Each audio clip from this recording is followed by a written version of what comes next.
What the lockdowns can teach you about your retirement plan. Man, I'm telling you, man, this is fantastic. It hit me this morning when I'm reading this right here from the BLS, the Bureau of Labor Statistics, Consumer Expenditures 2020. And I'm just reading through it in my morning reading, and it hit me like a ton of bricks. Wonderful news in here, my friends. We're going to go into this. I'm just telling you, hear me out. Because I know, look, I hate the lockdowns. It's stupid. I get the whole thing. I get it. Corrupt as it can be. I get it. But there is a ray of sunshine in here that you can take into your retirement plan. It's crazy. All right, so let's go to BLS, Bureau of Labor Statistics, Bureau of Labor Statistics. I get excitable, so I start talking so fast. And I only drink half and half calf, half decaf. So it's not like I'm fired up on caffeine or cocaine, for heaven's sake. Consumer expenditures in 2020. All right, the onset of the pandemic affected spending across 14 major categories. All right, so we can see apparel went down 23%. Personal care and products, 18.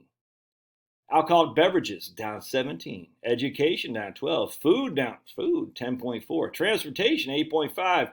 Entertainment, 5.8. The only thing that went up pretty significantly was reading. That's a good change. Cash contributions, another good change. And housing went up a little bit. So that's under the pandemic, when everybody's, quote, locked down, unquote. Let's keep reading. So I want to show you something here. From 2019 to 2020, we had 131,000 household units, or consumer units, basically households. That's a statistically relevant sample size. The average income, it's not median, it's average, but we'll take it. 84,000 in 2020. Average income is 82,000 in 2019. I'm not going to talk about the income. We're going to talk about the expenditures relative to income, if that makes sense. All right. Percent homeowner was 66%, by the way. So 2/3 of their statistical sample size was homeowners. The average annual expenditures, now remember, this is income before taxes, 84,000, was $61,000, all right? Of which $7,300 was spent on food, which was down $800 from the previous year. $7,300 was spent on food, which is down to $800. If we go to here, food dropped 10.4%. In fact, you can see it right over here. Food dropped 10.4%. Interestingly enough, food at home increased by 6.4%. Food away from home decreased by 32.6%. That's very interesting. So food as a percentage of our income decreased.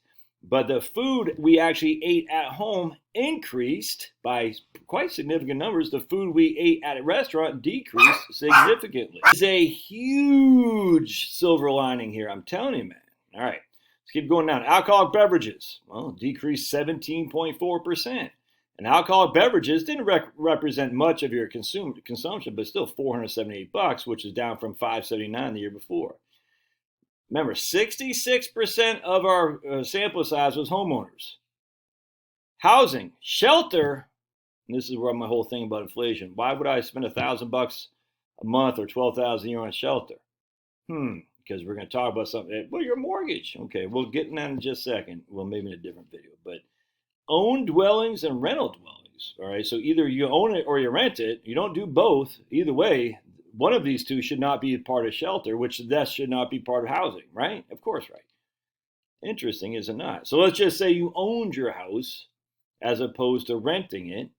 Well, either way, you don't have to pay this whole thing because you either own it or rent it. Either way, your own dwelling went up by 9.9%. We're going to talk about where that came from because I'm going to show you that even that's very suspect. Utilities and fuels and public services went up by 2.5. Okay, 2.5 seems fair. But apparel, we spend $1,800 a year before. We spend about $400 later the next year. We dropped by 23%. Vehicle purchases. Transportation is another big component of CPI. Did you buy a vehicle? No. So why are you spending $4,500 if you have your cars, you own your cars outright? Doesn't make any sense. Other vehicle, gasoline, that went down by 25%. I'm going to wrap this all up in a nice red bow so you can understand where I'm going with here. Other vehicle expenses, nothing. Public transportation fell by 66%, well, because you're not taking the metro to work, obviously. Healthcare increased, went down, not much, basically broke even. Entertainment dropped a little bit. Personal care and expenses and services. Well, we don't really spend that much on that anyway. Reading went way high. Cash contributions. What's cash contributions? What you give to charities, your political parties, and just gifts outright. So I want to go back to this real quick. Apparel. What do you think you don't do that much when you're retired? You buy a whole new wardrobe? Nope. Lockdown is a reflects how you're going to live in retirement. Probably not going to spend as much on personal care and service, the stuff lightening your teeth and all that crap. If you don't drink, then you're good. But so you can see this. But I want to show you something. We're going to keep going down because this is where it gets fun, man. Check this. Remember the amount of money we spent on food dropped by 10%. Well, the reason for that is that the actually food at home went up by, look at that, from 7.4 is our total expenditures, how much of that is reflected on food. So basically in 2020, 8.1% of our expenditures were food at home, which was about 10% higher than it was the year previous. But food away from home fell from 5.6 to 3.9. I hope this makes sense. So we actually increased our food at home significantly, and we decreased our food away from home significantly, which meant our total food consumption relative to our spending went down 10%. That's how much eating out at restaurants costs you, man. It's a significant hit to your bill, your expenses. Alcoholic beverages. Well, again, we talked about the housing. We are talking about that. So housing is 34% of your total expenditures went to housing. Again, we already talked about shelter. That didn't make that much sense. Now, utilities went up a little bit. Household operations stayed flat. All that stuff. But the whole shelter thing, what? If you're retired and you got no debt, or even if you have a debt but it's a fixed payment, what the hell does that have to do with anything? Again, apparel fell way down from 3 to 2.3% of your total expenditures. Transportation went down. Again, vehicle purchases, net outlay. If you had a vehicle that you had paid for, why would this be part of your CPI? It would not be. Gasoline fell down. Why did gasoline fall? Well, because you're locked down, but you weren't going to work either. You're not going to work when you're retired. So when you're not going to work, you're not likely to spend the same amount of money on gasoline. Your vehicle expenses are probably going down too because you have less wear and tear on it. Public transportation, if you're not commuting through the metro or through the bus or something, that should go down as well. Healthcare did go up. Entertainment stayed about flat. All right, personal care, we talked about that. Look how much cash contributions went up. Again, look at that. And then personal insurance and pensions. Well, if you're freaking retired, you don't have that much personal insurance and pensions, do you? So, if you think about it, this is gone.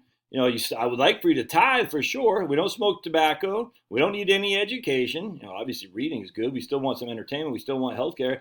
We're probably not going to use public transportation that much. That includes airlines when you fly. So we're not going to get rid of that outright because we're certainly going to fly at some point when we travel, when we retire.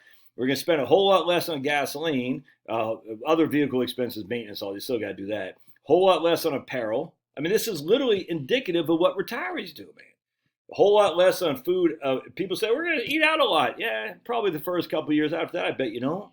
Older people don't eat out that much. Some do, I grant you. But I bet your food at home will go up and your food away from home will go down. Thus, your expenditures on food will go down, just like what happened during the lockdown. All right, let's keep going here because I think this is great.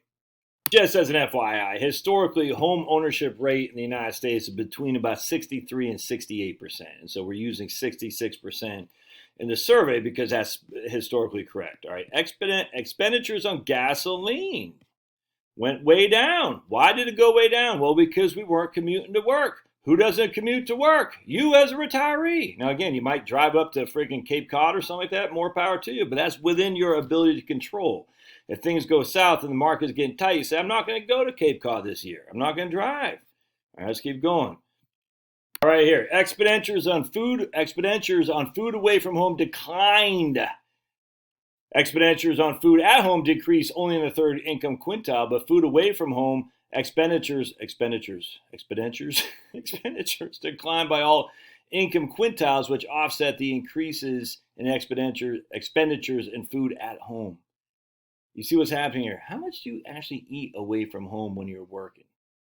Going out to lunch, maybe picking up something for breakfast, seeing the boys after work, going to go watch a baseball game or something like that. Very interesting, isn't it? And here we are. So baby boom generation eats significantly more at home, at least in 2020, and I bet this is applicable all over the place. And they did than they did away from home. All right, so it's just going to save you a boatload of money. Now here's our generations. Well, we're working. A lot of these guys aren't. These guys aren't. So they eat. So even though they don't, the lockdowns kept them from eating out as much. I guarantee they don't eat out that much anyway. The older you get. Expenditures on apparel fell through the ceiling. Why? Through the floor. Why? Because people aren't going out and shopping. And there's a lot of times as you're retired, you're not going to either. Expenditures on healthcare and components by age. Well, healthcare went up a little bit just for medical supplies, with a big component of healthcare is insurance anyway. I'll go back to a couple of the selected spending changes from the article here. Alcoholic beverages were down. The decrease was driven by alcohol away from home was down 44%. People weren't going to bars or restaurants unless they weren't buying beers and whatnot. Cash contributions. The category includes cash contributed to persons or organizations outside of a consumer unit, alimony, child support, care of students away from home, contributions to religious, educational, charitable, and political organizations. Well, that's something you can control. Now, you probably can help your kids out, but you certainly can control whether or not you give to Trump or freaking Sniffy Joe. Transportation. The decrease was largely fell significantly by public and other transportation spending and gasoline. The 66.3% decline in public and other transportation spending was the largest decrease, followed by 25% in gasoline. Housing expenditures increased 3.5%. But expenditures on owned dwellings were 10%, right? What is that? The increase in owned dwellings is due increases in mortgage interest and charges. I mean, mortgage interest and charges is what made you expend more money on your housing. But I didn't spend any more on my housing. I have a fixed mortgage, man. You see what I'm saying? So if you put this in a nice red bow and wrap it up, you're like, wait a second. So when I retire, I eat at home more. Most of you are gonna.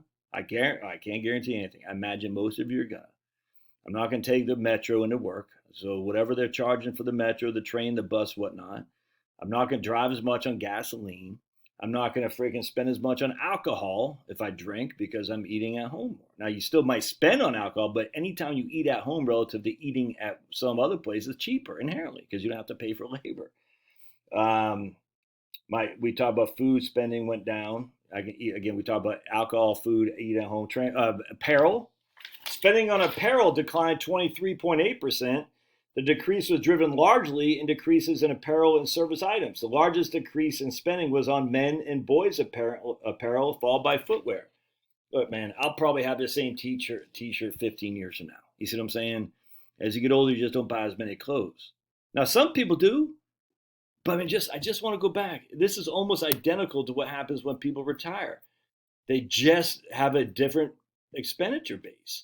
They're buying less food. They're certainly buying less food away from home, which is a hell of a lot cheaper when you're buying at home. They're not paying for education. Hopefully, you don't drink. You're buying less personal care products and whatnot. And you're buying a whole lot less apparel. You see what I'm saying? Crazy. And again, even here, housing, 7.3% of the housing increases were due to mortgages. But a change in mortgage payment. I'm already got a fixed mortgage payment. I think this is great news. I think you can learn a lot about this, and it's wonderful. Lockdown showed you what a retiree is going to look like. Just not out on the road as much anymore. Spending goes way down. All right, love your thoughts. We'll see you